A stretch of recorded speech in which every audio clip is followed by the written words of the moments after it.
Maybe you're planning your schedule every week, but something still feels off, and you're not sure if you're making progress or if you're still keeping yourself busy. The missing piece is not more planning. It may just be rating your weeks, reflecting on what happened in the last week. That's something that I do with my clients every week, and that's because it brings clarity. So in this video, we're going to talk about why rating your week matter and the biggest mistakes people usually make.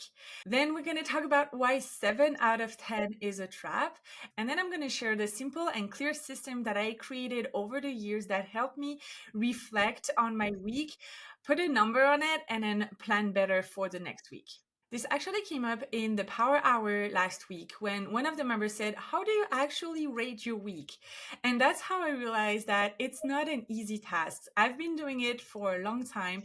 And when I started, I always rate myself very low out of perfectionism. And I never had done enough. And so I was rating my week very low, not taking into account the new things that came up or how I felt, the once in a lifetime experience that happened during my week. It was just very work and tasks focused, but this is not life. So when you're rating your week, the first thing that I want you to think about is you're not rating yourself or just the tasks that you've accomplished. You're rating your entire week. And it's more of a checkpoint to see how you felt about your week than I've had 30 things on the list, I've done 15, so it's a 5 out of 10. There is more that comes into rating your week when you're doing your planning. One of the most important things is looking back before you plan forward. And we're going to go into more details towards the end of this video when I'm going to share about the system that you can use. But what you need to remember is that your brain's default is going to go to, I haven't done enough. And so if you don't have a clear list of all of the things that you've done, the plan and the unplanned, then your brain is going to have a really hard time remembering all of the things that you've done, work and life related. And it's just going to go to, we haven't done enough with the time that we have. Let's rate ourselves a 4 or 5 out of 10. And this is negative bias. And this is just how the human brain is built. It's really hard to remember everything that we've done in the last 7 days. So that's why it's very important to have a system to track everything that you are accomplished during your week. So you could use ClickUp, or you can use a to-do list app or a planner, whatever works for you. For me, it's ClickUp, but whatever works for you is important to keep track of the things that you've accomplished. This is what's going to help you reflect and get the full pictures. So the tasks, but also the pivots and the energy, all of the emotions, all of the things fun that you've done. This is how you're going to have a clear picture before you go into rating your week and then planning. But when you rate your week, try to avoid a 7.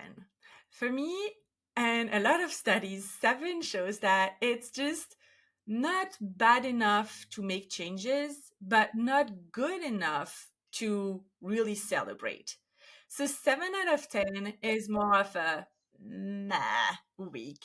Like, it's just safe to choose 7 because we don't want to say, oh, it was actually not a good week. Let's rate it a 5 or 6. Or, oh, actually, I'm pretty content of how this week went. Let's rate it an 8. A 7 out of 10 also doesn't force you to ask yourself and to really get curious about how this week went for you. And if you're gathering data to look back on your quarter, if you see a lot of 7 out of 10 weeks, this is not going to really help you learn which weeks were good ones where you move forward and accomplish bigger tasks or felt better than the weeks that were a 6 where you felt more challenged. And so when you feel like rating your week a 7, try to choose between a 6 and an 8, because it's going to give you clarity and also give you a good decision point for what to do next week. So was it a 6, and get curious about what made it a 6 and what needs to change for next week to be a 8, 9, or 10? Or was it an 8, and get curious about what actually made it an 8 and what do I want to do more of for the upcoming week? And that brings us to, how do you actually rate your week? So the first thing is to list everything that you did, your business task, but also your personal tasks, any like special experiences that you lived, any special calls or something that was on your list for a very long time that you finally showed up for and accomplished. Like, all of this goes into the list. I love using ClickUp for that because I can import in my planner my weekly list and just have a glimpse of all the tasks that I completed very quickly. But you can use any planner or any tool that you are used to. But the idea is to really have a clear vision of everything that you've done. And this is really helpful because your brain is going to tell you that you haven't done enough. But when you are seeing everything that you've done in the last 7 days, you're gonna feel better, I promise. Then what you need to do is ask yourself a few questions. And these questions are, what did I say I would do? And did I follow through? This is the first thing. So I like to do that, especially for my top 3 priorities that I copy and paste from my planner every single week. And I put a percentage of, it's 100% done or it's 50% done, but I try to have a quick update on my big top 3 for the week. And that really helps me reflect on this. So, did I honor the plan that I had? Is the first question. Then ask yourself, what came up that I didn't plan and how did I handle it? So this is also something very important because life is going to happen. Life is full of surprises. That's why it's fun. And so you also need to have a clear vision of what happened and all the extra stuff that you handle during your week. And then the last question is, how did I feel about my week? And that's when you are rating yourself, avoiding a 7, and you are putting a number on your week. And the most important question is, what would have made it better? This is when we get extra curious about a number, especially a number 6 or number 8 or below 6. What would have made this week better? And try to really pinpoint what are the things that bothered you the most that made you choose a lower number than 6, because this is going to give you a very good clue of what to include for your next week and to plan better.